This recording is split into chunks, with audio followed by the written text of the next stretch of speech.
चुनाव का मौसम है और दो चरण के चुनाव समाप्त हो गए हैं।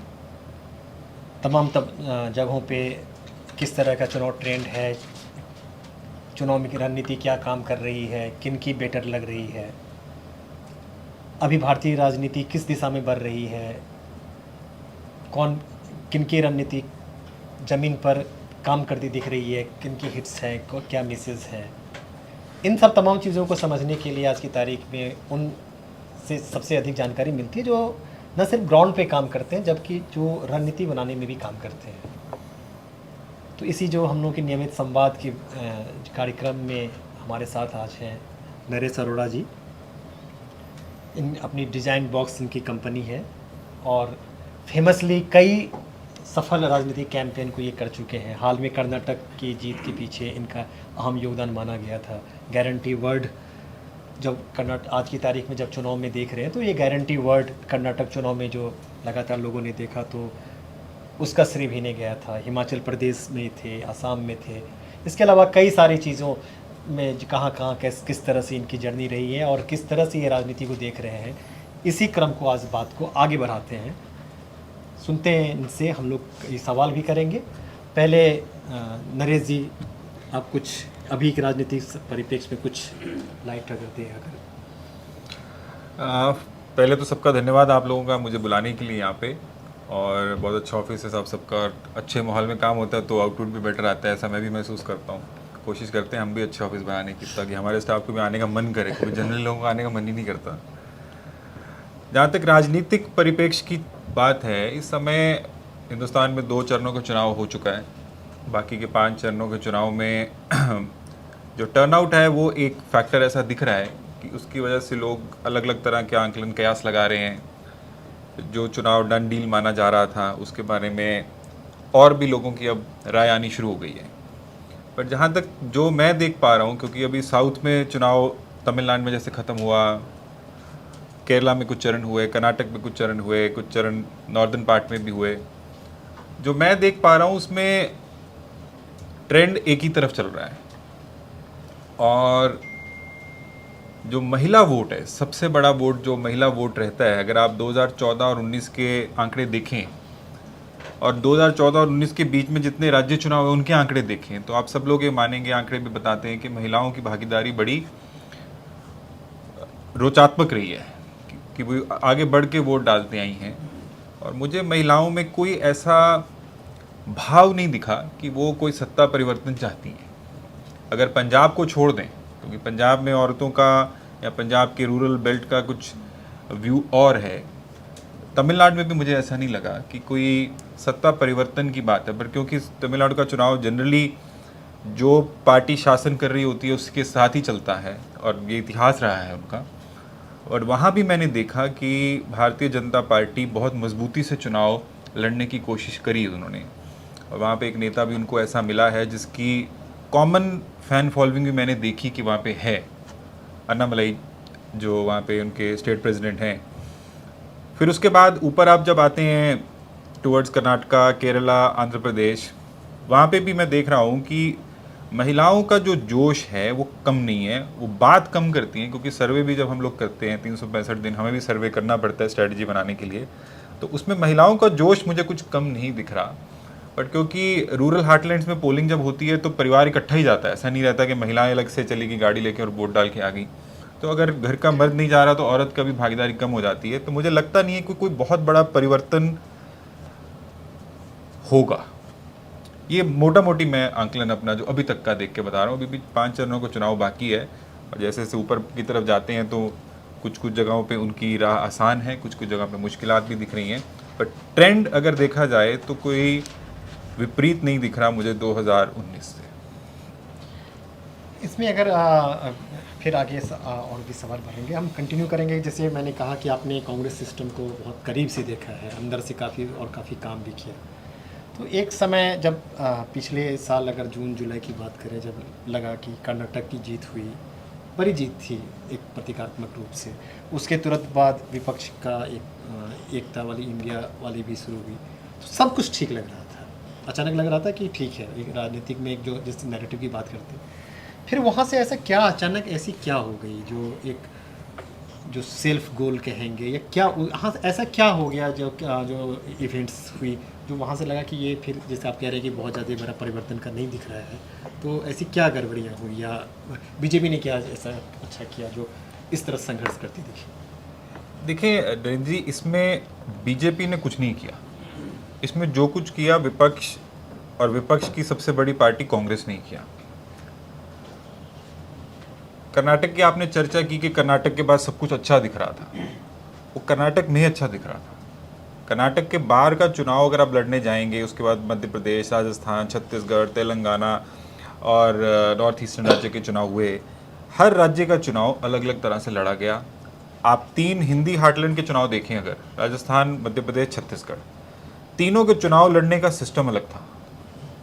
राजनीति के अंदर पिछले 10 साल में अगर आप कंसिस्टेंसी से काम नहीं करेंगे तो आप कभी भी कंसिस्टेंट सक्सेस नहीं पा सकते। ये राजनीति की बात तो है ही है, बाकी जनरल लाइफ में भी हम लोग यही देखते हैं। मैं थोड़ा सा आपको पीछे लेकर चलता हूँ। 2018 में जब छत्तीसगढ़ में चुनाव जीते थे, उस टाइम पे भी राजस्थान और मध्य प्रदेश के चुनाव थे। जैसे कि माना जा रहा था कि राजस्थान में कांग्रेस जीतेगी, मध्य प्रदेश में कांग्रेस जीतेगी, पर छत्तीसगढ़ का कोई नाम नहीं लेता था। हम छत्तीसगढ़ में काम कर रहे थे तो हमें दिख रहा था वहाँ पे जो हो रहा है, तो हमने ऊपर भी बताया, जैसे भी बात होती थी, वहाँ पे एक टेम्पलेट बना जिसका नाम था जन घोषणा पत्र। वहाँ पे भी जैसे चेहरे, अभी हिमाचल में बात होती है कि हिमाचल में कोई बड़ा चेहरा नहीं था, तो छत्तीसगढ़ में भी कोई बड़ा चेहरा नहीं था। सब राजस्थान, जब छत्तीसगढ़ की लीडरशिप वाइप ऑफ हो गई थी तो टी एस सिंहदेव और भूपेश बघेल के सिर पे काम चल रहा था। वो टेम्पलेट बना, उसके अंदर घर घर जाकर लोगों से संवाद क्रेडिबल तौर पे किया गया। उससे एक घोषणा पत्र बना, लोगों को लगा हमारी पार्टिसिपेशन है। चुनाव के पोलिंग और रिजल्ट से पहले हमारे को क्लियर था कि भाई सरकार तो बन रही, कितनी सीटों से बनेगी, जब लोग अपनी धान के लिए वीडियो डब बना के भेजते थे कि बाबा धान फला तरीक को बेचेंगे जब 2000 रुपये हमारे को मिलेंगे। अब आपने वो टेम्पलेट कहाँ यूज़ किया? आपने वो, अगर कर्नाटक का आपका टेम्पलेट हिट हुआ, आपने वो कर्नाटक का टेम्पलेट कैसे आगे यूज़ किया या नहीं किया? आप अपने द्वारा किए गई चीज़ें भी कंसिस्टेंटली नहीं करते हैं, जबकि कंसिस्टेंसी मांगती है। अगर आपने एक यात्रा की, उस यात्रा के बाद का आप बीच का गैप देखें। आज जनसंवाद जैसे हम आपका भी डिजिटल प्लेटफॉर्म पर मैं देख रहा हूँ रिकॉर्डिंग चल रहा है, तो आप हर तरह से जुड़ना चाहते हैं और लगातार जुड़ना चाहते हैं। अगर बीच में थोड़ी सी भी अगर आप स्पेस देंगे तो कोई ना कोई स्पेस और ऑक्यूपाई करेगा, और वही काम कांग्रेस करवाती है। उसकी ही उसको खमियाजा भुगतना पड़ता है। जब कंसिस्टेंटली कहीं काम हुआ, कर्नाटक में 2.5 साल कंसिस्टेंटली काम हुआ, परिणाम सामने आया।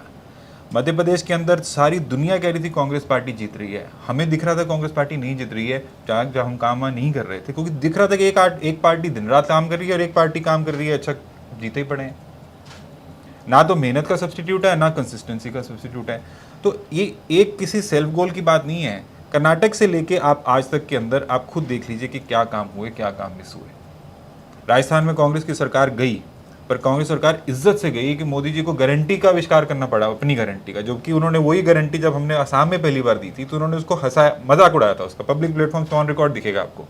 फिर कर्नाटक में भी उन्होंने गारंटी को इग्नोर किया, हिमाचल में गारंटी को इग्नोर किया, पर राजस्थान का चुनाव इतना फंस गया कि मोदी की गारंटी का आविष्कार हुआ, वो आज पूरे देश में, दुनिया में वो यूज़ कर रहे हैं। तो चुनाव लड़ा गया ढंग से।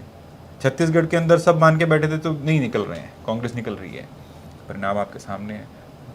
40 50 हज़ार के वोटों से, सीटों से हारे, 8% वोट का मार्जिन।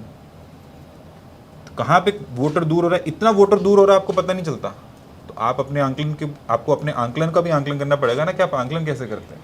कांग्रेस के लिए आपने बहुत सी रणनीति बनाई है, ये अभी वाला आपको क्या लग रहा है, अमेठी रायबरेली वाला, क्या ये स्ट्रेटेजिक रूप से सही है या बीजेपी को फायदा होगा कि गांधी परिवार ने अमेठी छोड़ दिया, अब ये नैरेटिव बीजेपी प्ले कर रही है? पहले तो मैं इस चुनाव में किसी भी प्रकार की रणनीति में इन्वॉल्व नहीं हूँ, बट अगर एज एन आउटसाइडर मैं देखूँ तो ऑफकोर्स गांधी परिवार के साथ रायबरेली और अमेठी जुड़ती है, और परिवार के किसी सदस्य को या सदस्यों को वहाँ से लड़ना चाहिए, ऐसे कांग्रेस पार्टी की मन की भावना थी। जनता की थी या नहीं थी वो तो रिजल्ट परिणाम बताएगा, पर कांग्रेस पार्टी की भावना थी। तो मेरा तो इनफैक्ट सजेशन ये था कि सोनिया गांधी जी को राजस्थान से राज्यसभा भी नहीं लड़ना चाहिए था। अगर इनका अलायंस समाजवादी पार्टी से होने वाला था तो आप समाजवादी पार्टी से अलायंस करके सोनिया गांधी को उत्तर प्रदेश से ही राज्यसभा चुनवाते, ताकि उत्तर प्रदेश के साथ जो जुड़ाव टूटने की बात, नैरेटिव बनने की बात, फिर बाद में इतना विलंब हुआ कि हम कब कैंडिडेट अनाउंस करेंगे उसकी आवश्यकता नहीं पड़ती कि भाई हम वहीं बैठे हुए हैं। अब वो तो हुआ नहीं। उससे काडर में क्या मैसेज आता है, क्योंकि at the end of the day Congress को जो वोट वहाँ मिलता है वो राष्ट्रीय चुनाव में मिलता है, क्योंकि राष्ट्रीय चुनाव का पैटर्न है उत्तर प्रदेश में कि स्टेट में वो लोग बसपा को वोट करेंगे, राष्ट्रीय चुनाव में नहीं करेंगे। राष्ट्रीय चुनाव में कांग्रेस को वोट हमेशा ज़्यादा मिलता है, तो एक जुड़ाव, जो भावनात्मक जुड़ाव की बात थी वो जुड़ सकती थी। अब उसके बाद बात आती है अभी जो अनाउंसमेंट हुआ, उसमें मैं मानता हूँ कि दोनों सीटें परिवार को कंटेस्ट करनी चाहिए थी। अगर वो कंटेस्ट करते, और टाइमली कंटेस्ट करनी चाहिए थी, कि इतनी जिज्ञासा नहीं क्रिएट करनी चाहिए थी कि भाई लड़ेंगे नहीं लड़ेंगे, क्योंकि आप 5 साल में तो गए नहीं वहाँ पे बहुत ज़्यादा। और जो लोग वहाँ पे हैं आज, जैसे मैंने पहले भी कहा, जुड़ाव तो आपको निरंतर रखना पड़ेगा, उसके बिना आप कभी कभार जीत सकते हैं बट कंसिस्टेंटली नहीं जीत सकते। तो एक तरीके से अमेठी को आप वॉक ओवर मान रहे हैं बीजेपी के लिए? अब मैं, ये तो चुनाव के बाद मालूम पड़ेगा, बट अगर गांधी परिवार का कोई सदस्य वहाँ से लड़ता, तो जो वहाँ का कार्यकर्ता है और जो वहाँ के नेता हैं, जिन लोगों को आप लोगों ने इलेक्ट करवाया, आप लोगों ने सिलेक्ट किया, नॉमिनेट किया, अलग अलग पदों पे बिठाया, उनकी एनर्जी कुछ और होती है। अच्छा, आपने अभी जब अपनी इनॉग्रल स्पीच में पंजाब का जिक्र किया नरेश जी, तो आपको पंजाब में क्या आकलन लगता है कि क्या वहाँ पर शिरोमणि अकाली दल और बीजेपी के लिए कोई स्पेस है, या आम आदमी पार्टी वहाँ मतलब सारा स्पेस कैप्चर कर चुकी है और इस चुनाव में भी करेगी? सबसे पहले तो मैं ये बहुत प्लेटफॉर्म्स पे कह चुका हूँ कि सबसे रोचक चुनाव मेरे हिसाब से पंजाब का है। पूरे देश में सबसे रोचक चुनाव है। कोई आदमी नहीं बता सकता, कोई पोलस्टर नहीं बता सकता कि किसी एक पार्टी की सीट आ रही है। अगर कोई प्रॉपर स्प्लिट हो रहा है तो वो पंजाब में हो रहा है, महाराष्ट्र में भी नहीं हो रहा। महाराष्ट्र में भी लोग कहते हैं कि बहुत सारे पार्टी बन गई हैं, पर है तो दो ही धरा, एक इस तरफ है, एक इस तरफ है। पर पंजाब में सॉलिड 4 कॉर्नर्ड कॉन्टेस्ट है, नंबर 1। नंबर 2, जो मैं अभी कुछ दिन पहले पंजाब में था, 5 सीट पे तो बीजेपी अर्बन एरियाज में प्रॉपर आगे दिख रही है। अमृतसर, जलंधर, लुधियाना, होशियारपुर, पटियाला और गुरदासपुर। अमृतसर को छोड़ देते हैं, अमृतसर में नहीं कहूँगा मैं, पर जलंधर, होशियारपुर, लुधियाना, गुरदासपुर, पटियाला में तो बीजेपी को वहाँ पे अर्बन एडवांटेज दिखता है। अब आती है बात रूरल की। अब 2022 में जब चुनाव हुए तो हम भी वहाँ पे थे, कुछ काम वहाँ पे हम भी देख रहे थे, तो वहाँ पे बीजेपी के कैंडिडेट को रूरल पार्ट्स में तो एंटर भी नहीं करने दिया जाता था, इतनी बुरी हालत थी। अब वो बात नहीं है, नंबर 1। नंबर 2, जो सेंट्रल स्कीम्स हैं उन सब का कोई ना कोई लाभार्थी हर गांव में है, बट उन गांव के लाभार्थियों से जुड़ने के लिए जो काडर की स्ट्रेंथ बीजेपी के पास होती है वो तमिलनाडु में पंजाब से ज़्यादा है। पंजाब में स्ट्रेंथ वो ख़त्म है उनकी। और इसीलिए अभी जो पंजाब में जब आम आदमी पार्टी की सरकार बनी, कांग्रेस पार्टी के खिलाफ केसेस लगने शुरू हुए, तो कांग्रेस पार्टी ने मास स्विच ओवर किया बीजेपी में। तो अब लोगों को वहाँ मालूम ही नहीं है कि ये आदमी तो बिट्टू है, ये इधर का है कि इधर का है। तो people are confuse, is no clarity about it. तो जहाँ तक स्पेस की बात है, अकाली दल पंजाब की बीएसपी है। जैसे बीएसपी का जो एक हाथी का चिन्ह है, कि वो हाथी का चिन्ह देख के अंदर जाएगा आदमी तो मध्य प्रदेश में वोट डाला था कि हाथी है, अच्छा नहीं तो डालना पड़ेगा वोट। वैसे ही वहाँ पे वो तकड़ी का जो निशान है, उसकी एक एडवांटेज ये है। और पंजाब की अकेली कार्डर बेस्ड पार्टी अकाली दल है, और कोई पार्टी कार्डर बेस्ड वहाँ पे नहीं है। बट डिसएडवांटेज ये है कि जो उनके साथ जो हिस्ट्री रही है पिछले 10 साल की, उसके कारण जो अर्बन हिंदू वोट है वो वहाँ पे कनेक्ट नहीं कर रहा, तो वो अर्बन एरियाज में उनको डिसएडवांटेज है।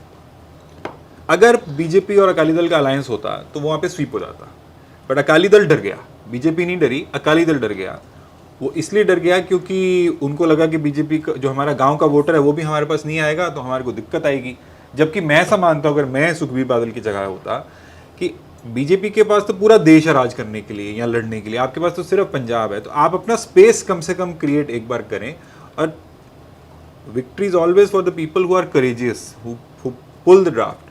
तो उन्होंने वो नहीं किया। तो अब मुझे लगता है कि फिरोजपुर और बठिंडा को छोड़ के तो मुश्किल रहेगी उनको बीजेपी से आगे आने की। तो लगभग वो 3-4 का ही लड़ाई वहाँ पे लड़ रहे हैं।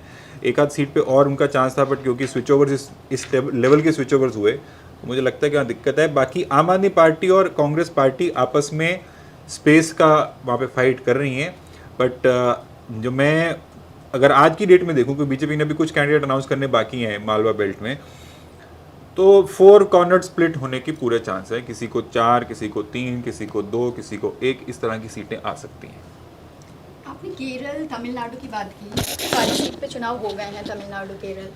मैं केरल एक्चुअली थी, तो वहाँ लोगों का आपको क्या सेंटिमेंट लगा? क्योंकि मुझे कई लोगों का ये लगा कि लेफ़्ट से वो नाराज़ दिखे वहाँ, एलडीएफ से जो अभी उनके सेकंड टर्म में आए हैं, तो वो वोट लग रहा था कि यूडीएफ को जा रहा है, लेकिन बीजेपी के लिए बहुत ज़्यादा स्पेस वहाँ अभी भी बनता नहीं दिख रहा है केरल में। तो आपका क्या आकलन है केरल को लेकर?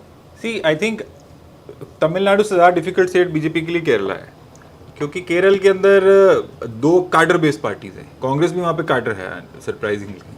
तो अभी जो राजीव चंद्रशेखर जो चुनाव लड़ रहे हैं, उनके अलावा अगर एक और नूर वाली सीट पे अगर देखें तो मुझे ज़्यादा लगता नहीं कि कोई वहाँ पे कोई पॉसिबिलिटीज़ क्रिएट हो रही हैं। बट यस, ये बात बिल्कुल हमने भी देखी वहाँ पे कि जो सत्ताधारी मुख्यमंत्री हैं उनके खिलाफ काफ़ी रोष है, वो काफ़ी उसके कारण भी हैं।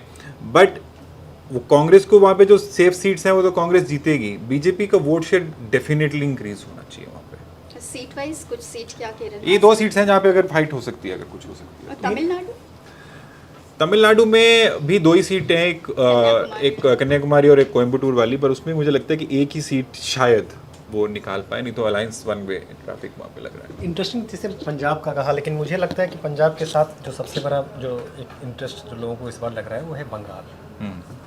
वहाँ भी कुछ पता नहीं चल रहा है, तो पंजाब के साथ ठीक है जैसे आपका वो है। तो मैं भी अभी अपने स्टेट भी आऊँगा बिहार, क्योंकि आपने पंजाब का लिया तो मैं छोड़ूंगा नहीं, वो आपका अपना बाइस दिखे वो मैं, लेकिन मैं बिहार को कैसे आप इंटरेस्टिंग नहीं मान रहे हैं, तो लेकिन आप बंगाल से शुरू करो।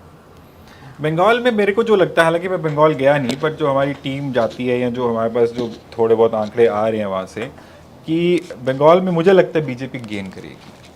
बीजेपी वहाँ पे गेन करेगी पिछली बार से, चाहे वो एक ही सीट का गेन क्यों ना हो, पर बीजेपी वहाँ पे गेन करेगी, क्योंकि लड़ाई, क्योंकि वो भी ममता दीदी की भी सरकार तीसरी सरकार चल रही है, तो एंटी इनकम्बेंसी अगर मोदी के खिलाफ लोग मान के चल रहे हैं, बीजेपी के खिलाफ 10 साल की वजह से है, जो कि मोदी के खिलाफ कम लोकल फैक्टर्स ज़्यादा हैं। और मैं इसमें एक और आपको बात बताना चाहूँगा जो मैं महसूस करता हूँ, क्योंकि राजस्थान में भी चुनाव की बहुत चर्चा हो रही, आपके जो गृह राज्य बिहार की भी चर्चा हो रही। एक एमपी जो होता है ना, उसकी कोई पावर नहीं होती, कोई एग्जेक्टिव पावर नहीं होती। एक एमएलए उससे बहुत पावरफुल होता है। अब एमपी के 2-3 सिनारियो होते हैं।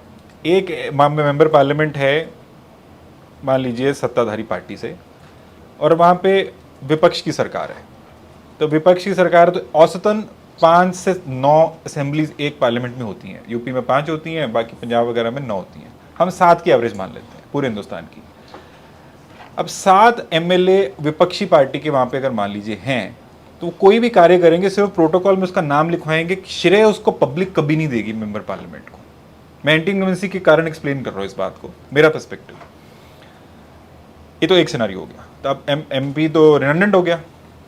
दूसरा सिनारियो, एमपी सत्ताधारी पार्टी यानी कि बीजेपी, और सरकार भी वहाँ पे राज्य सरकार भी बीजेपी की है, वो भी सत्ताधारी पार्टी की है।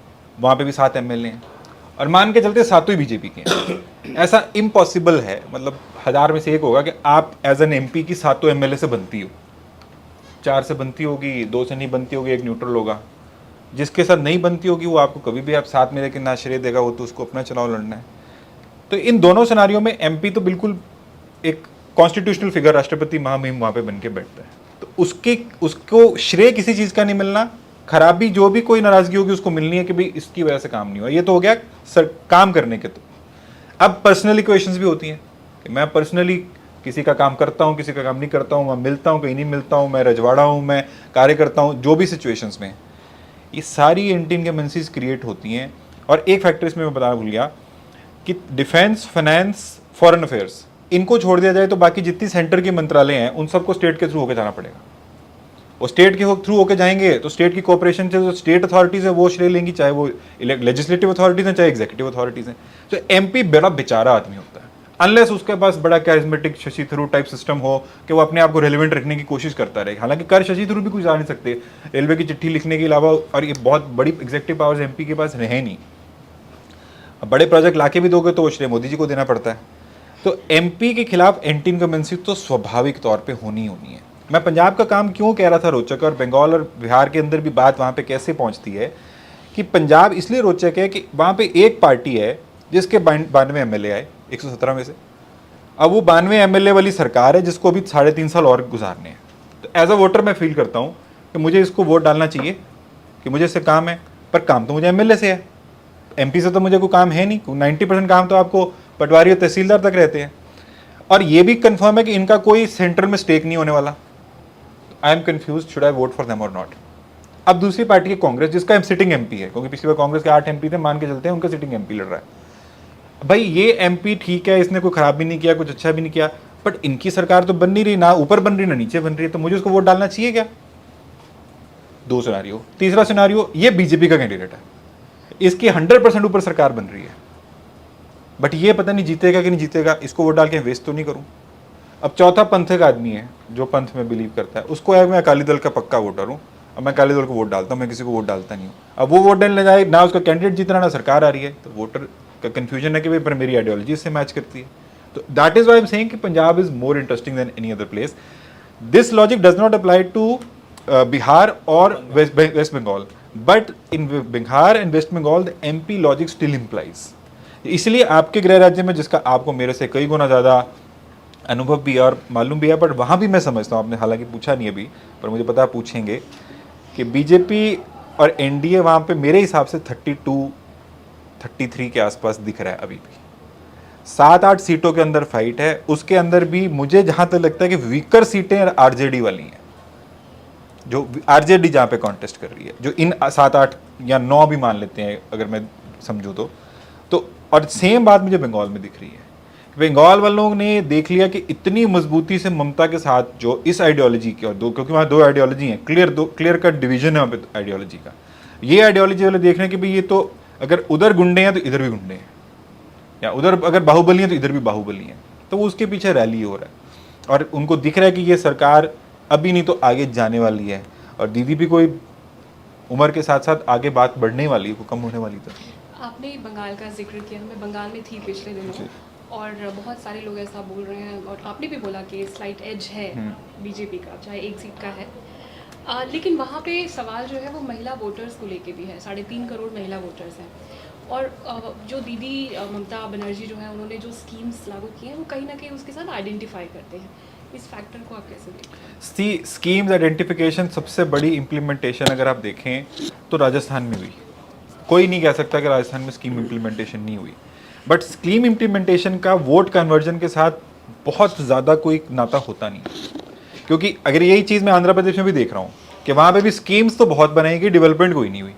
अब क्योंकि डेवलपमेंट नहीं हुई तो स्कीम्स के ऊपर आप रिलाई करते हो। जब आप स्कीम्स पर रिलाई करने लग जाते हो तो आपको 2-3 फैक्टर्स का ध्यान रखना होता है, चाहे वो ममता दीदी कर रही हैं, चाहे वो नीतीश जी कर रहे हैं, चाहे वो अशोक गहलोत कर रहे थे, चाहे जगन रेड्डी कर रहे हैं। स्कीम्स की इम्प्लीमेंटेशन हमेशा फ्लॉड रहती है, उसमें कहीं ना कहीं आपको कोई ना कोई हिचक रहेगी, नंबर 1। नंबर 2, स्कीम की इम्प्लीमेंटेशन, आप अगर वहाँ के बाहुबली हैं तो आप अपने वोटर को दिलाने की कोशिश करेंगे, अपने चहेतों को दिलाने की कोशिश करेंगे, दूसरे को नहीं दिलाने देंगे, तो उसका एक वहाँ पे एम्बिग्विटी रहती है। बट फिर भी मान लेते हैं 80% स्कीम जिनको मिली वो वोट डालते हैं आपको, ऐसा मान लेते हैं। इलेक्शंस का पोलिंग का एक थ्योरी है कि आप 100% वोट कभी भी रिटेन नहीं करते, किसी भी सिचुएशन में 100% वोट रिटेन नहीं करते। इसीलिए आपको नए वोटर को इन्फ्लुएंस करना होता है, नया वोटर लाना होता है। अगर आप डेवलपमेंट और विजन के बिना सरकारें चलाते हैं, आप कभी भी नए वोटर को इंप्रेस नहीं कर सकते। यही काम वहाँ पर आंध्र प्रदेश में भी दिख रहा है कि आपके पास, आपने सड़क बनवाई नहीं, स्कीम घर पे 2000 पहुँचा दी।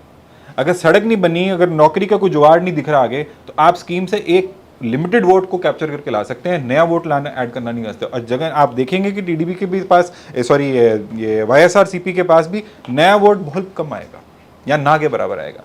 तमिलनाडु, इसमें बंगाल में भी मैं यही देखता हूँ कि नया वोटर कितना ऐड हो रहा है, क्योंकि आप पुराना वोटर 100% नहीं रिटेन करते हैं। हाईएस्ट रिटेनरशिप 80% है, वो भी आप बिल्कुल वन साइड इलेक्शन जीत रहे हो तो।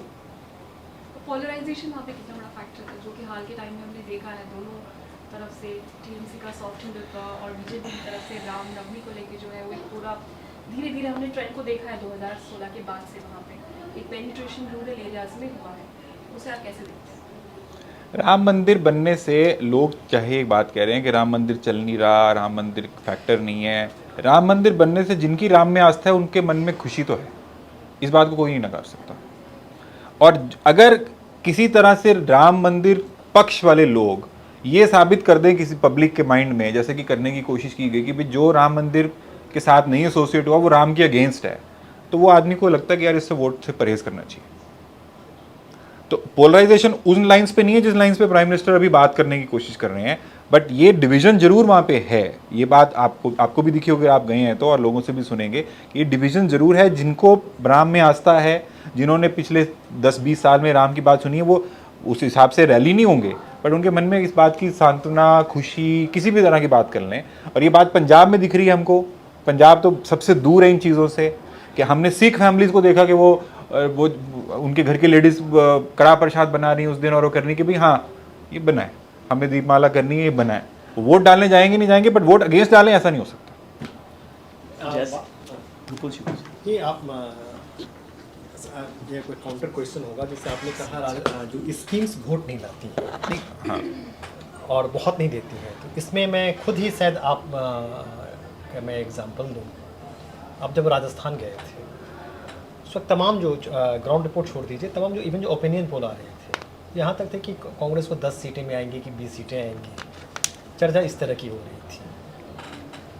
और उसके बाद मुझे लगता है कि फरवरी मार्च से शायद शुरू हुआ, और बजट में जो भी हुआ और उसको जो आपने किया 6 महीना इम्प्लीमेंट जो हुआ, कहीं ना कहीं जो बाद में यहाँ तक कहा गया परिणाम के बाद कि अगर शायद आप लोग इकट्ठा रहते और थोड़ी सी जो फाइन ट्यून हो जाती तो शायद वो हो सकता था, राज रिवाज में आपका रिवाज बदल सकता था। तो पहली बात तो वहाँ स्कीम ने तो वर्क किया अगर आप वोट परसेंट में देखें, एंड दूसरी बात क्या वहाँ पे गड़बड़ क्या हुआ आपस में, कहाँ पैसी की।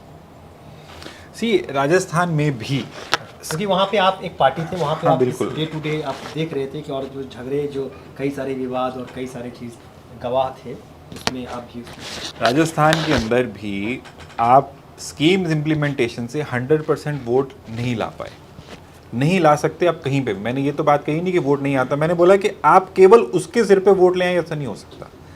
राजस्थान की कैंपेन में अगर आप देखें, जब हम गए तो हमने जो स्कीम्स पहले थी या जो स्कीम एडिशन करी उसकी हमने इम्प्लीमेंटेशन करी, उसकी वजह से एक माहौल बना, कांग्रेस पार्टी गेम में आ गई। जो 10 आदमी की बात थी उससे सरकार बन सकती है वाली बात आ गई।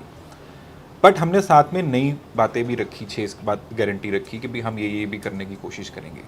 उसमें अगर विजन, और उससे पहले सरकार ने 2030 का एक विजन डॉक्यूमेंट बनवाया, पूरे प्रदेश को उसमें शामिल किया कि भाई आगे क्या हो सकता है। तो फ्यूचरिस्टिक जब तक बात नहीं थी, तो अशोक गहलोत तीसरी बार मुख्यमंत्री थे, लोगों को भी नई चीज़ सुनने की चाह रहती है, तो वो दोनों बातें उसमें हमने ऐड की।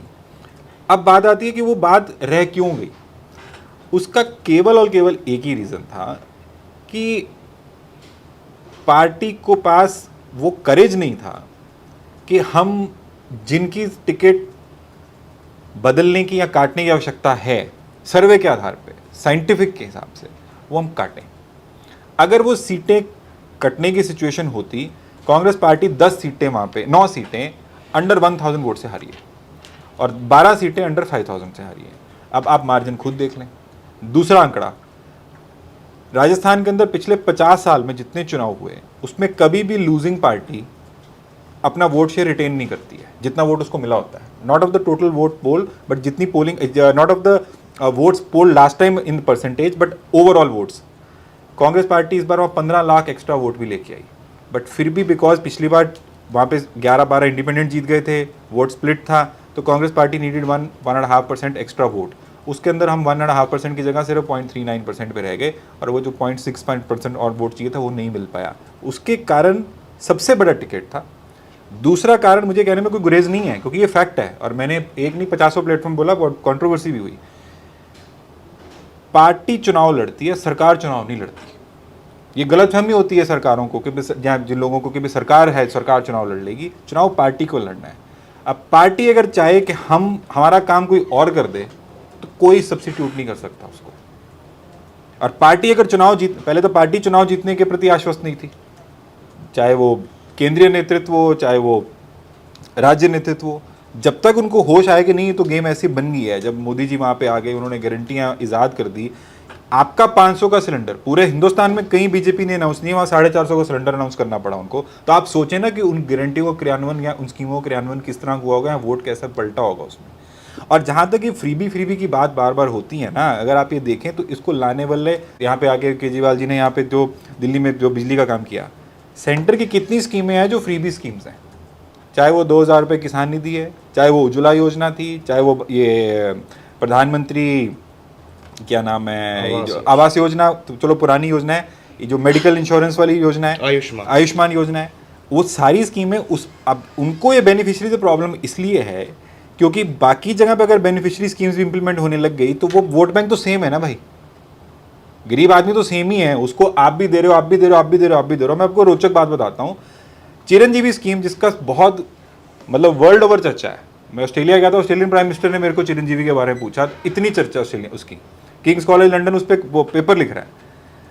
उस चिरंजीवी पे जब मैं पहले मंथ में वहाँ पे था तो मैं गाड़ी में घर जा रहा था, तो मेरे साथ जो गाड़ी चला रहे थे वो लोकल थे, मैंने उसको पूछा, वहाँ पे एक बोर्ड लगा हुआ था, मैंने पूछा कि भाई क्या है ये, बोला सर ये एक चिरंजीवी स्कीम होती है यहाँ पे। मैं कहा उससे क्या होता है, बोले उसमें इलाज फ्री होता है। तो मैं कहा कोई उदाहरण कोई हुआ, कहता हाँ मेरे फादर का हार्ट अटैक आया था तो उनको वो स्टेंट डाला था। तो मैंने बोला क्या हुआ, बोले हम हॉस्पिटल गए, उन्होंने स्टेंट डाला, तो मैं कितने का बिल आया, बोले बिल तो कोई 1,40,000 का था। तो मैं कहा तुमसे कितने पैसे लिए, बोले कोई पैसा नहीं लिया हमसे। तो मैं कहा किसने किया, बोला मोदी जी ने।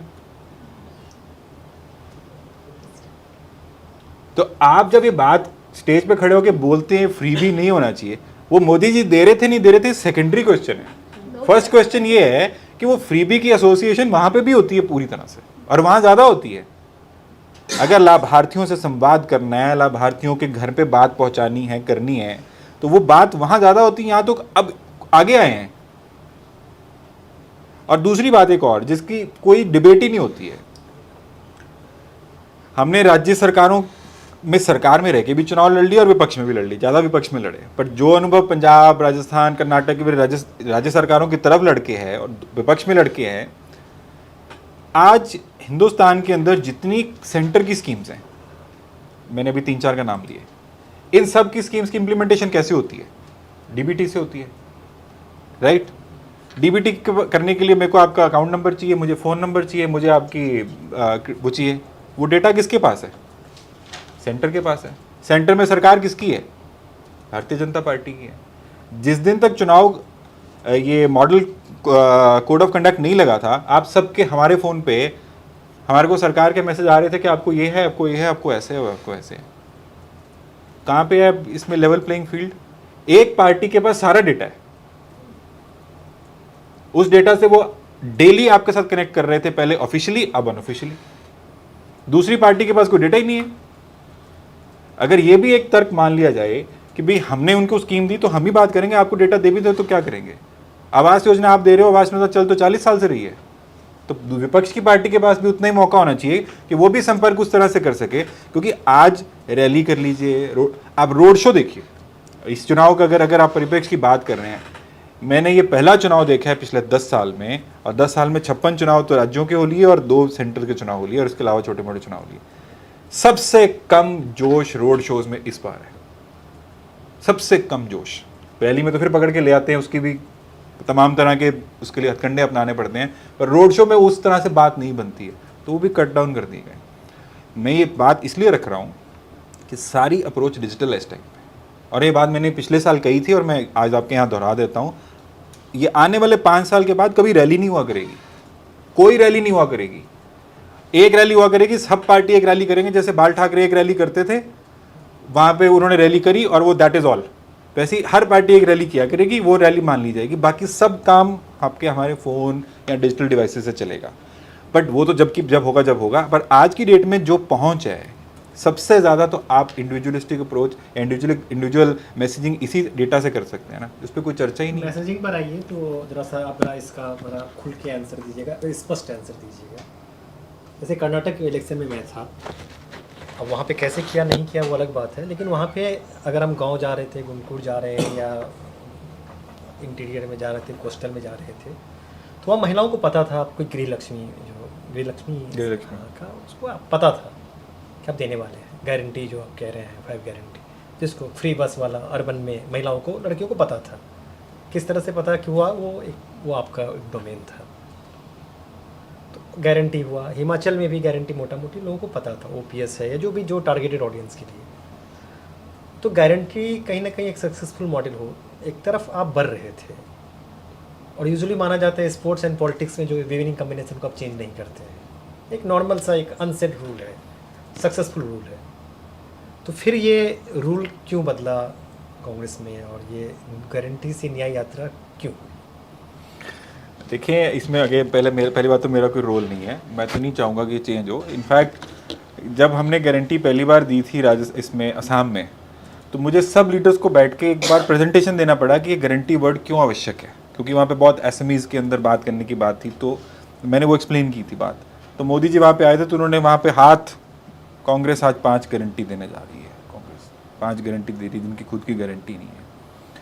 उस गारंटी में से एक गारंटी एक गृहलक्ष्मी वाली थी, जो वहाँ पहले मैंने सबसे पहले वहाँ दी थी कि भाई घर पे जो लेडीज़ काम करती हैं इनके बारे में आज तक कभी किसी ने नहीं सोचा, तो ऐसा वैसी। उसके बाद आ गए अपन कर्नाटका में भी गारंटी वर्ड की रेजिस्टेंस थी बहुत बड़ी, मैं आपको आज बता देता हूँ। पूरी पार्टी में रेजिस्टेंस थी कि गारंटी वर्ड नहीं यूज़ होगा, वो कोई परिहारा वर्ड के बारे पक्ष में था, कोई किसी और पक्ष में था। तो मेरे को वहाँ पे जद्दोजहद करके लड़ना पड़ा कि गारंटी वर्ड हमारे को यूज़ करना चाहिए, उसकी ये अपनी एक वैल्यू है। फिर वो गारंटी वर्ड आगे यूज़ होने लग गया, यहाँ पे राजस्थान में भी हुआ। मैं तो इस बात का खुद आलोचक हूँ कि आपका एक कॉम्बिनेशन चल रहा है, जैसे मैंने आपको जन घोषणा पत्र की बात की, जो जन घोषणा पत्र एक्चुअल में लोगों के साथ फीडबैक लेके बनाया गया था, सिर्फ नंबर इशू कर दो, मिस्ड कॉल कर दो, ये कर दो, नो। अगर माइन के वर्कर थे तो माइन में हम बैठे जाके, एक बार नहीं 2 बार, हर जगह 2 बार। पहली बार उनसे पूछने कि तुम हमको क्या चाहिए, दूसरी बार उनको बताने कि हम ये लेके आए, बताओ तुमको चलेगा। उस मैनिफेस्टो के अंदर 1 लाख लोगों के हस्ताक्षर हैं जिनसे मिल के बताया गया था। छोटी स्टेट थी, पॉसिबल था, पर समय भी था, बाकी जगह वो इम्प्लीमेंट नहीं किया गया। तो विनिंग कॉम्बिनेशन को चेंज करना तो ऐतिहासिक हो गया थोड़ा सा। और जब आपने अपनी, आप बताइए, भारत जोड़ो यात्रा का सक्सेस अपने आप में फिनोमिनल था, आपने उसी का नाम बदल दिया, आपने उसी का नाम बदल दिया। जिन लोगों को, जिन रास्तों से भारत जोड़ो यात्रा नहीं गुजरी, उन रास्तों में के अलावा भी उनको मालूम था लोगों को कि कोई भारत जोड़ो यात्रा हिंदुस्तान में चल रही है और राहुल गांधी परिश्रम कर रहे हैं। अब आप दूसरा वर्जन 2 लेके आए। पहले तो मैं इस बात को बिल्कुल क्लियरली मानता हूँ कि आप भी चाहे सिनेमा में देख लीजिए, चाहे कैंपेन देख लीजिए, नो वन कैंपेन और no sequel is successful, never. उसकी सक्सेस उतनी मेजर नहीं हो सकती, उतना उसका फिनोमेना नहीं हो सकता। बट आप कम से कम उसमें तोड़ मरोड़ कम से कम करते हैं ताकि एक रिकॉल वैल्यू बनी रहे। वो रिकॉल वैल्यू में आपने भारत जोड़ो न्याय यात्रा कर दी। अब वो न्याय यात्रा क्या है, आप न्याय पहले भी कर चुके हो, तो अन्याय हुआ था ना तब, तो आपने अब फिर न्याय बीच में जोड़ दिया। गारंटी आपकी हिट हो रही है, आपकी गारंटी मोदी उठा के मोदी की गारंटी बना रहे हैं, आपने उसमें वो गारंटी माइनस कर दी। फिर इस बात का मैं शुरू से पहले, असम, कर्नाटक, राजस्थान, गारंटी 5 से ऊपर नहीं होनी चाहिए कि उसके 5 की रिकॉल वैल्यू आपके हाथ की भी और लोगों को याद भी रहती। आपने कर दी 25 गारंटी, हम भी भूल जाती कई बार कि भी कौन सी 25 गारंटी हैं, कैसे आप लोगों को बता पाओगे? इतना क्लटर है, आपकी रीच वैसे ही कम है, ऊपर से आपने एक गारंटी 25 कर दी, फिर न्याय भी डाल दिया, फिर और भी 4-5 आइटमें डाल दी। मैं तो इस बात का आपके साथ हूँ और इसका आलोचक मैं कई प्लेटफॉर्म्स पे रह चुका हूँ कि आप अपना विनिंग कॉम्बिनेशन चेंज नहीं करते हैं और आप हर बॉल पे छक्का मारने की कोशिश भी नहीं करते हैं।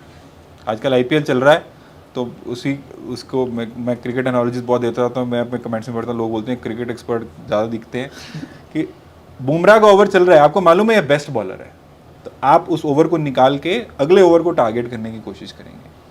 बट यहाँ पे तो हर वक्त AK-47 से ही बात करने की कोशिश की जाती है। आपने इतनी चीज़ें बताई कांग्रेस की कि यहाँ प्रॉब्लम, गारंटी चेंज कर दी, भारत जोड़ो यात्रा का नाम चेंज कर दिया, बहुत सारे नेताओं से आप बहुत क्लोज रहे होंगे जब रणनीति बनाने। प्रॉब्लम कहाँ आपको फिर ओवरऑल लगी? क्योंकि मैं बीजेपी कवर करती हूँ, तो कई बार ये मजाक होता है कि बीजेपी के मोल बैठे हुए हैं कांग्रेस में जो बीजेपी के लिए काम कर रहे हैं, तो क्या, क्यों इतनी गड़बड़ियाँ होती हैं? देखिए, एक पॉलिटिक्स में 3 C's बड़े इंपॉर्टेंट होते हैं। मैं जैसे ही बात कर रहा था, करेज, करिश्मा, क्रेडिबिलिटी। अब करेज, जहाँ तक बात आता है कि बॉक्सिंग मैच नहीं है कि आप कितने ग्लव्स उतार के पंच मार रहे हो या नहीं मार रहे हो। करेज तब रहता है कि आप सबसे पहले अपने आप को सिक्योर मानो कि भाई मैं सिक्योर हूँ, मैं किसी को भी कोई भी स्पेस दूँ तो मुझे कोई दिक्कत नहीं है। कांग्रेस में तो फोटो के मिलीमीटर पे भी लड़ाई होती है। लड़ता कौन है? और जो स्टेक होल्डर्स होते हैं, स्टेक होल्डर कौन है? जिस राज्य में जो स्टेक होल्डर है, मुझे आपको एक राज्य में एक राज्य में मैं चुनाव लड़ रहा था, उसमें एक तरफ एक मुख्यमंत्री थे और एक तरफ पूर्व केंद्रीय मंत्री थे। राज्य का नाम और मुख्यमंत्री का उसमें वो जब उनको एक दिखाया गया होर्डिंग, 10 दिन सिर्फ होर्डिंग इसलिए फाइनल नहीं हुआ कि जो आदमी डिसाइडिंग करने वाला था वो ये नहीं डिसाइड कर रहा था कि मेरी फोटो लेफ्ट पे लगनी चाहिए कि राइट पे लगनी चाहिए, सीनियर किस में दिखूंगा मैं। 7 दिन वो होर्डिंग नहीं फाइनल हो पाया। तो मिर्जापुर फिल्म का फिर जब scene वो हो होर्डिंग गया। फाइनल हो गया, फिर जब फाइनल हो गया तो उनको किसी ने बता दिया कि आपकी फोटो छोटी लग रही है। तो उन्होंने हमारी टीम को बताया, हमारी टीम में जो ऑपरेशन उस पार्ट का देख रहे थे उन्होंने जाके बताया, नहीं जी ये तो बराबर फोटो है, आप चेक कर लो सामने रख के। तो उनको विश्वास नहीं हुआ, तो एक स्केल लिया गया, उसमें दिखाया गया कि आप स्केल से मेजर कर लीजिए फिजिकली, फोटो बराबर है। ये तो इसमें नरेश जी, जो ये तो national हर पार्टी leader में होता है। मध्य प्रदेश विधानसभा चुनाव जो था तो हम गए थे और हमने देखा था किसी पोस्टर पे शिवराज जी का चेहरा नहीं था। तो पोस्टर और ये तस्वीर और होर्डिंग का तो सी पहले तो कांग्रेस बीजेपी नहीं है और बीजेपी का कांग्रेस का मुकाबला नहीं हो सकता। दूसरी बात यह है कि बीजेपी में ये बात बहुत छोटी है, कांग्रेस में ये बात बहुत बड़ी हो जाती है। आप कांग्रेस का एक और उदाहरण आपको बताया तो आपने बताई वजहें, बीजेपी के भी राज्य प्रभारी होते हैं, कांग्रेस के भी राज्य प्रभारी होते हैं। आप बीजेपी के किसी राज्य के किसी चुनाव में किसी राज्य प्रभारी की कहीं पे फोटो दिखा दो मेरे को, और कांग्रेस के किसी राज्य के किसी चुनाव में किसी भी कोलेटरल के ऊपर फोटो ना हो, ऐसा हो नहीं सकता। ये तो ज्यादा डेमोक्रेटिक है ना। ये डेमोक्रेटिक कम है, ब्यूरोक्रेटिक ज्यादा हो जाता कोई है। नेशनल का जो जिसको हम कहते हैं कि इनका आला कमान कोई कंट्रोल राज्यों में नहीं है, अलग अलग राज्य में है। सी जैसे बीजेपी आला में कमांड control- कोई कमांड सेंटर तो है नहीं कि मिलिट्री कमांड सेंटर है कि भाई ये प्रोसेस से चलना है, आदमी कोई भी आए जाए। लेकिन बीजेपी में ये चलता है। बीजेपी अलग, मैं बताया ना, बीजेपी की तुलना कांग्रेस से नहीं की जा सकती। एक चीज़ नरेश जी जो मैं जानना चाहता हूँ इतनी पूरी बातचीत में कि कांग्रेस में किस तरह खींचतान होती रहती है, इस लोकसभा चुनाव में कांग्रेस क्या अच्छा कर रही है? कांग्रेस अच्छा ये कर रही है कि कांग्रेस कम से कम पॉजिटिव चुनाव लड़ने की कोशिश कर रही है। जैसे कि जो कांग्रेस अपने मुद्दे हैं उनको बार बार कॉन्वर्सेशन में लाने की कोशिश कर रही है कि हम ये करेंगे, नहीं तो अदरवाइज जनरली चुनाव ये लड़े गए हैं पिछले 2 चुनाव, वो ये नहीं करते, वो इस तरह से गलत हैं। Votes are always for positive campaign, negative campaigns are only for headlines. Congress positive campaign कर रही है आप कह रहे हैं? कंपैरेटिवली पॉजिटिव कर रही है, हालांकि मेरे हिसाब से और भी बहुत पॉजिटिव बात की जा सकती है, मोर फोकस्ड अप्रोच ली जा सकती थी। जितने मुद्दे हर सर्वे में निकल के आ रहे हैं, सीएस जैसे सर्वे में निकल के आ रहे हैं कि ये मुद्दे लोगों के पास हैं और उन लोगों का उस पर वोटिंग हो सकती है, पर वोटिंग उस पर हो नहीं रही अभी भी। जी आपकी कम्युनिकेशन पहले से हो सकता है बेटर होगी क्योंकि आपने सोशल मीडिया पे 4 फॉलोअर एक्स्ट्रा बना लिए, बट क्या लोगों को बात हो रही है? मैं इंडिया अलायंस की बात ही कर लेता हूँ। जी आप इंडिया अलायंस सड़क पे खड़े होकर किससे पूछ लीजिए इंडिया अलायंस क्या, आप 99% लोग आपको बताएंगे हमें उनको मालूम ही नहीं इंडिया अलायंस क्या है। ऐसा है कि ग्राउंड पे लोग इंडिया अलायंस के बारे में नहीं जानते, ऐसा आप कह रहे हैं? 99% लोग नहीं जानते, और किसी भी सर्वे में निकालेंगे सेम निकलेगा। अच्छा, ग्राउंड पे बेरोजगारी और महंगाई मुद्दे हैं या कुछ और शिफ्ट हो चुका है? ग्राउंड पे बेरोजगारी महंगाई सबसे बड़े मुद्दे हैं। अगर आप किसी से भी बात करेंगे तो वो मुद्दा ये बताएगा, पर दूसरा सवाल जब उससे पूछना कि क्या इस पे वोट डाल रहे हो तो उसका जवाब 50-50 होता है। सर एक सवाल और है कि जैसा आपने कुछ देर पहले भी कहा कि लग रहा है जैसे कि बीजेपी की सरकार, जैसे पंजाब का जिक्र हुआ कि भाई केंद्र में सरकार तो बीजेपी की बन रही है तो हम क्यों कंफ्यूज हों। अगर इतना श्योर शॉट है बीजेपी के लिए तो पहले फेज़, दूसरे फेज़ और अब तीसरे फेज़ में बार बार पीएम का नैरेटिव चेंज क्यों हो रहा है? पहले फेज़ में कुछ और था, सेकंड फेज़ में बिल्कुल कांग्रेस के घोषणा पत्र के इर्द गिर्द ही पूरा इनका कैंपेन चला है। अब फिर पाकिस्तान, मुसलमान वो भी आ गया है नैरेटिव में, तो ऐसा क्यों लग रहा है? इसकी 3-4 वजहें मैं मानता हूँ। 1-2 तो स्ट्रैटेजिक वजहें होती है। पहली वजह तो ये है कि भी उनके खुद के कार्यकर्ताओं में या उनके वोटरों में ये ऐसा फीलिंग पहुंच गया कि जीत चुके हैं, बाहर निकल के काम करने की ज़रूरत क्या है, बाहर निकल के वोट डालने की ज़रूरत क्या है, उसको चार्ज करने के लिए एक बार ये लाइन ली जा रही है, so that there can be more polarisation, more division in which लोग सोचे कि भी नहीं इसके खिलाफ जाके वोट अपने को करना है। मेरे लिए करने वाली बात नहीं कर रहे, वो इसके खिलाफ जाके वोट करने वाली बात ज़्यादा कर रहे हैं। दूसरा, इतनी लंबी कैंपेन जो 7 फेज़ की कैंपेन है जिसमें लगभग 2 महीने की पोलिंग ही है, इसमें एक नैरेटिव सस्टेन करना इम्पॉसिबल होता है, स्ट्रैटेजिक पॉइंट ऑफ व्यू से भी इम्पॉसिबल होता है कि आपको रोज नई बात आप नहीं करेंगे तो हेडलाइन कैसे बनेगी। पीएम अगर आज भी वही रैली में वही बोलें और कल भी बोलें तो आपकी हेडलाइन ही नहीं बनती है।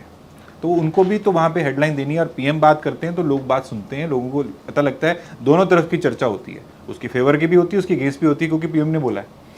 अब उनको जहाँ जहाँ पे चिंक्स दिखते हैं, आज सुबह राहुल गांधी की टिकट अनाउंस हुई तो सुबह तक मोदी के डे तो डिसाइड था स्पीच क्या है, तो उसके बाद वो ऑल्टर करते हैं कि भाई आज ये टिकट डिसाइड हुई तो आज हमको क्या बात करनी है।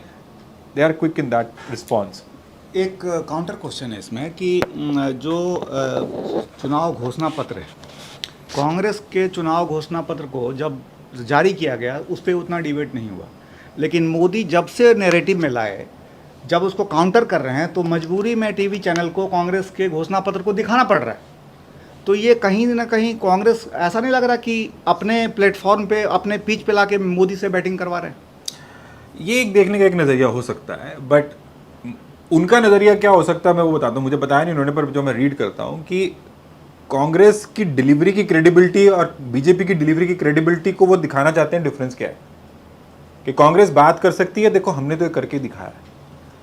आप बीजेपी की जितनी भी चाहे वो इस बार का संकल्प पत्र है, चाहे वो आउटडोर ब्रांडिंग है, चाहे वो कोई और भी चीज़ है, उसमें आप एक भी जगह पे कोई ट्रांसफॉर्मेशनल चेंज की बात नहीं देख रहे। इंक्रीमेंटल आईआईटी खुले, अभी आपके नीचे मैं देख रहा था, इतने और खुलेंगे, ये हुआ, इतने और होंगे, कोई ट्रांसफॉर्मेशनल बात नहीं हो रही है इसमें। कांग्रेस अपनी तरफ से ट्रांसफॉर्मेशन करने की बात कर रही है, पर बीजेपी उसको इस पिच पे लाके क्रिएट कर रही है कि भाई क्रेडिबिलिटी किसकी ज़्यादा है।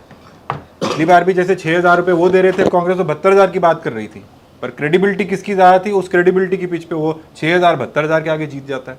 तो बीजेपी, मैं ऐसा सोचता हूँ कि वो इस तरह से इसलिए बात कर रही है क्योंकि एक दो बातें तो वो बीच में से निकाल के वो हाईलाइट करना चाहती है जो उनको सूट करती हैं। उसमें तथ्य कितने सही हैं गलत है वो आप खुद पढ़ चुके हैं। बट दूसरी बात जो मैं देखता हूँ कि वो क्रेडिबिलिटी का जो विश्वास की जो बात है, कि डिलीवरी की बात है, एक्सपीरियंस की बात है, वो बार बार इस बात से हाईलाइट करना चाहते हैं। प्राइम मिनिस्टर अपनी स्पीच में ये नहीं बोल सकते हैं कि मैं 3 बार का मुख्यमंत्री, 2 बार का प्रधानमंत्री हूँ और सामने वाला शख्स तो कभी मंत्री नहीं बने। वो ये बात नहीं बोल सकते हैं। उसको बोलने का एक तरीका है, वो बोलने का तरीका मेरे हिसाब से वो बताते हैं बार बार कि हमारी डिलीवरी ये रही और ये बातें करते हैं, इनका पास्ट क्या है, प्रेजेंट की तो बात ही नहीं करते। उन्होंने कभी भी नहीं बोला कि कांग्रेस ने इस राज्य में ये नहीं किया या उस राज्य में ये नहीं किया। वो यही बोलते हैं कि इन्होंने उस बार उतना किया था, मैंने 5 साल में इतना किया या 9 साल में इतना किया। नरेश जी, आपने 2 चीज़ें बोली कि नए वोटर जोड़ना बहुत ज़रूरी है, तो क्या बीजेपी ने नए वोटर जोड़े हैं इस बार? अगर जोड़े हैं, आपने एक बार बिहार में 32 से 33 सीट आ रही है, यानी कि बिहार में इनका नंबर कम जा रहा है। तो एक तो बीजेपी ने क्या नए वोटर जोड़े हैं, और जोड़े हैं तो किस स्टेट आके जोड़े हैं?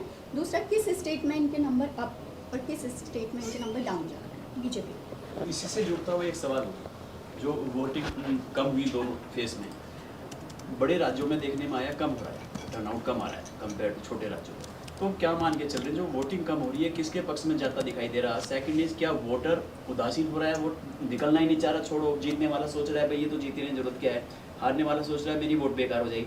मतलब किस तरीके से ले रहे हैं? इस बार बड़ा साइलेंट है, सबके लिए हैरानी सी हो रही है कि होगा क्या।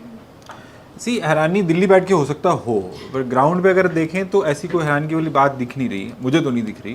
तो ये उदासीनता वाली बात बिल्कुल है कि लोगों को ऐसा मान रहे हैं लोग कि भाई चुनाव तो 1 साइड है, ये तो जीत चुके हैं, तो जाने की क्या ज़रूरत है। ऐसा कोई उत्साह नहीं है कि जाके हमको और बड़ा जिता के आना है, वो जीते पड़े हैं, हमारी ज़िंदगी में क्या फ़र्क आया। लोग उल्टा निराश हैं, विपक्ष का कोई एक रैलिंग पॉइंट ना होने की वजह से वोट बीजेपी को ही सपोर्ट होता दिखाई दे रहा है। वो अब जैसे एक राजपूत कम्युनिटी की बहुत बड़ी बात आ रही है पिछली कुछ दिनों से, चाहे गुजरात में इम्पैक्ट उसका दिखाने की बात हो या राजस्थान में दिखाने की बात हो, वो राजपूत घर बैठ गया, वो बीजेपी के अगेंस्ट वोट करने नहीं निकल रहा घर से। ये बात भी हमको ध्यान में रखनी है। जहाँ तक बात आपने पूछी कि किन राज्यों में बढ़ रही है घट रही है, तो अभी पोलिंग के बाद ज़्यादा बात पता लगती है। बट अगर अभी कुछ देखा जाए तो वेस्ट बंगाल में मुझे लगता है कि बढ़ेंगे, तमिलनाडु में हो सकता है कि ऐड कर लें क्योंकि पिछली बार कुछ भी नहीं था, उड़ीसा में बढ़ेंगे, नॉर्थ ईस्ट में बढ़ेंगे, नॉर्थ ईस्ट में 100% बढ़ेंगे, यूपी में बढ़ेंगे, पंजाब में बढ़ सकते हैं।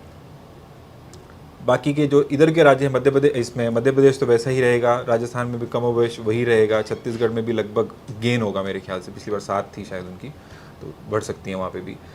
महाराष्ट्र में डिवीज़न दिख रही है, पर उस डिवीज़न में बीजेपी खुद लूज़ करती हुई नहीं मुझे दिख रही। वो जो भी फैक्टर लूज़ करेंगे वो अजीत पवार वाला सेक्शन हो सकता है जहाँ पे उनके सिंबल पे टिकट हो, या एक नाथ शिंदे वाले फैक्टर पे हो। और इसके अलावा आप केरला में भी कोई बहुत बड़े कोई माइनस तो होने की सिचुएशन ही नहीं, एडिशन ही हो सकती है। तेलंगाना में बढ़ सकते हैं, आंध्र प्रदेश में बढ़ सकते हैं। तो इन राज्यों में मुझे लगता है कि कमोबेश थोड़ा थोड़ा एक 2 सीट बढ़ेंगे, पर कर्नाटक में माइनस होंगे 100%। और बिहार में जैसा आपने अब बिहार में भी बिकॉज नेचुरली वहाँ पे सिस्टम ही इस बार डिफरेंट हो रखा है, तो वहाँ पे मुझे दिख रहा है कि कम होंगे। यूपी में बढ़ेंगे। में माइनस बताया आपने? बिहार में मेरे को लगता है कि माइनस, कर्नाटक और बिहार में माइनस होंगे। कर्नाटक बिहार में। ओवरऑल क्या आपका असेसमेंट है? 300 पार या 300 से नीचे? हाँ, वो 400 की बात लगती है, 300 पे ही आ गया है ना। 400 वाली बात तो अपने कार्डर के लिए है, और क्योंकि वो हर बार उनका एक सिस्टम है अपने आप कार्डर को एनर्जाइज करने का। बट मैं एक बात आपकी बात पे आने से पहले एक बात बताना चाहूँगा कि कार्डर इनका उदास क्यों है। इनका कार्डर उदास है अभी। जब इन्होंने 3 मुख्यमंत्री अपॉइंट किए, अगर एक मुख्यमंत्री को छोड़ दें तो उसके अलावा जो 2 मुख्यमंत्री अपॉइंट किए वो कार्डर को चार्ज करे था उस बात में। राजस्थान में भी कार्डर चार्ज हुआ था कि भाई एक अंतिम पंक्ति वाला विधायक जो है वो बन सकता है, तो कल को हम भी बन सकते हैं। फिर उसके बाद मंत्री बने, चाहे उनकी एक्सपीरियंस कम था, उसके बाद गवर्नेंस में 4-5 महीने में और बातें खुलने लग जाती हैं, क्योंकि नया आदमी कोई भी कुर्सी बैठेगा उसको दिक्कत आएगी। कोई आसान नहीं है हिंदुस्तान में राज करना। बट जो टिकटें बटी हैं अभी, उस पर मैं बहुत ज़्यादा सरप्राइज्ड हूँ। बिहार में टिकटें मैं देखता हूँ जब कि भाई कई ऑब्वियस चीज़ें थी जहाँ पे बीजेपी ने सकम किया। जनरली बीजेपी करती नहीं है सकम। जैसे दिल्ली में 7 में से उन्होंने 6 काट के साइड पे रख दी, भाई हाँ नहीं ऐसे नहीं होगा। महाराष्ट्र में प्रमोद महाजन की लड़की की टिकट उन्होंने काट दी, तो वो टिकट काटने में रूथलेस हैं, जीतने के हिसाब से बात करते हैं। पर फिर भी टिकटें में मेरे को लगता है कि ये बाद में जब आंकलन करेंगे कि जो 350, 450, 400 की बातें थी उसमें टिकट वितरण वाला मैटर रहेगा। बट ओवरऑल अगर देखें तो मुझे लगता है 300 प्लस ही रहेगा। ये नरेश जी, एक सवाल है मेरा आपसे कि जैसे कर्नाटक मॉडल की बात हो रही है, कर्नाटक का रिजर्वेशन मॉडल की बात हो रही है, एक शब्द बहुत आया विरासत टैक्स का, एक शब्द आया मंगलसूत्र का। ये तीनों शब्दों का सैम पित्रोदा का इंटरव्यू आता है और विरासत टैक्स आ जाता है। तो ये तीनों चीज़ें, ये तीनों वर्ड, ये कितना ज़्यादा इन चुनाव में बीजेपी के लिए विरासत टैक्स हो, या मोदी जी कह रहे हैं कि जो आपने कर्नाटक में मॉडल किए पूरे देश में मॉडल लागू करने के लिए, और वो कह रहे हैं कि अगर गारंटी देना चाहती तो कांग्रेस गारंटी दे इस बात की कि वो इस मॉडल को पूरे देश में अप्लाई नहीं करेगी, धर्म के नाम पे आरक्षण नहीं दिया जाएगा। तो ये कितना बड़ा इम्पैक्ट इस पूरे इलेक्शन में पड़ रहा है इन तीनों चीज़ों का? इन तीनों चीज़ों का इलेक्शन में कितना इम्पैक्ट पड़ रहा है ये तो अभी मैं नहीं बता सकता हूँ। बट मैं एक बात ये जरूर बता सकता हूँ कि बीजेपी एक इलेक्टोरल थ्योरी को बहुत अच्छे से समझती है कि votes are always for emotions, not for reasons. उस इमोशंस को इवोक करने के लिए बीजेपी मंगलसूत्र वर्ड अपने आप में हमारे संस्कारों में, हमारे कल्चर में एक बहुत इमोशनल वर्ड है। मंगलसूत्र वर्ड सिर्फ एक गहने का नाम नहीं है, मंगलसूत्र के साथ 50 चीज़ें और जुड़ती हैं। तो बीजेपी इमोशनल बात करने में और इमोशनल इश्यूज को रेक करने में वो जानते हैं कि इमोशंस पे बहुत वोटिंग होती है। अगर वो इमोशंस कहीं पे चलती हैं तो उनको फ़ायदा होगा, नहीं चलती है तो उनको कोई नुकसान नहीं हो रहा। इमोशनल बात करने में, तथ्यों वाली बात करने में वो विश्वास कम रखते हैं, क्योंकि रीजंस से वोट नहीं होता। तो इम्पैक्ट तो अभी मैं नहीं बता सकता कि भी क्या होगा, पर मुझे ऐसा लगता नहीं कोई बहुत इम्पैक्ट इसमें दिख रहा है। मतलब ग्राउंड में इसका बहुत ज़्यादा मुझे नहीं दिख रहा। अच्छा, आपको दिल्ली में जैसे आपने बताया बीजेपी ने 6 कैंडिडेट बदल दिए, आपको अब आम आदमी पार्टी के जो मुखिया हैं जेल में हैं, टॉप लीडरशिप जेल में, आपको लगता है कि अगर दिल्ली में कोई बदलाव नहीं होता तो आम आदमी पार्टी का भविष्य अब ज़्यादा, पंजाब को भी आप कह रहे हैं कि 4 पार्टियां मुकाबले में वहाँ भी ये क्लीन स्वीप की स्थिति में नहीं है, तो क्या फ्यूचर रहेगा इनका आम आदमी पार्टी का? तो फ्यूचर तो एस्ट्रोलॉजर्स का काम है, बट मुश्किलात तो उनके लिए खड़ी हैं इस टाइम पे, ये तो बात माननी पड़ेगी। क्योंकि वैसे भी आम आदमी पार्टी कोई कार्डर बेस्ड पार्टी नहीं है, कोई ऐसा स्ट्रक्चरल ऑर्गेनाइजेशन नहीं है। 3-4 लोगों का जो लोग हैं वो सब पार्टी चलाते हैं, और उसके नीचे ही लोगों के इमोशंस जो उनके साथ जुड़े हुए हैं वो वोट डलते हैं। अगर जितना लंबा समय अरविंद केजरीवाल अंदर रहेंगे, मुझे लगता है कि उतनी मुश्किलात आम आदमी पार्टी को अपना किला बचाने में ज़्यादा दिक्कत आएगी, ज़्यादा मेहनत करनी पड़ेगी। फाइनल क्वेश्चन, अब जब बात हो रही है तो जैसे आप लोग इस नए दौर में खास करके 14 के बाद देखें कि जैसे आप लोग रहे हैं या प्रशांत पीके भी है, इन चुनाव में इन स्ट्रेटजी ये जो बनाते हैं या इन रणनीति का कितना योगदान होता है, और क्या पॉलिटिकल पार्टी अभी तक इस सिस्टम को एक्सेप्ट कर चुकी है कि यह ज़रूरी है, लेकिन फिर भी वो एक्सेप्ट नहीं करती? मतलब आप, मुझे एक्सेप्ट करना भी है लेकिन नहीं भी करना है। तो इस जो आप लोगों के साथ जो पॉलिटिकल पार्टीज़ का जो संवाद होता है या इन तरह से रिश्ते होते हैं, बड़ा लव हेट रिलेशनशिप दिखता है। तो ये क्या है, मतलब यूएस में या वेस्टर्न में देखें तो ये स्टैब्लिश एक इलेक्शन का एक पार्ट हो गया है। इंडिया में क्यों नहीं हुआ? जो सब लोग चोरी छिपे काम करेंगे या नहीं करेंगे, तो चूँकि आप लोग जानते हैं इस चीज़ को, तो इसमें ये लोग एक्सेप्ट करते हैं, एक्नॉलेज नहीं करते हैं। वो एक्नॉलेज ना करने के पीछे इनकी खुद की कुछ ना कुछ इनसिक्योरिटी रहती है, क्योंकि ये कोई मानता नहीं है कि एक नेता अगर अपने ट्विटर पे, इंस्टाग्राम पे कोई वीडियो डालते हैं तो वीडियो उन्होंने खुद बनाया होगा, कोई आदमी बैठा होगा उसी ने बनाया होगा ना वीडियो, चाहे वो एडिटिंग की, स्क्रिप्टिंग की, उसमें प्रोडक्शन की। बहुत सारे प्लेटफॉर्म में कई सालों से बात ये बोलता हूँ, इस फील्ड को पब्लिकली एक्नॉलेज करना चाहिए, क्योंकि हर आदमी आज प्रोफेशनल हेल्प लेता है, छोटी बड़ी, इंडिविजुअल तौर पे, पार्टी के तौर पे। इसको अगर पब्लिकली एक्नॉलेज करेंगे तो उसके 2-3 लाभ हैं। पहला लाभ, ये इंडस्ट्री को और एम्प्लॉयमेंट क्रिएट होता है, क्योंकि आज अलग अलग फील्ड के लोग इसमें इंडस्ट्री में जुड़ते हैं। जर्नलिज्म के अगर करियर की बात करें, उसमें जर्नलिज्म जो नहीं करना चाहता वो इसमें जुड़ता है, रिसर्चर जुड़ना चाहता है, मल्टीमीडिया लोग जुड़ना चाहते हैं। दूसरा, आप प्रोफेशनल हेल्प जब लेते हैं, हर आदमी ने उसका लाभ लिया।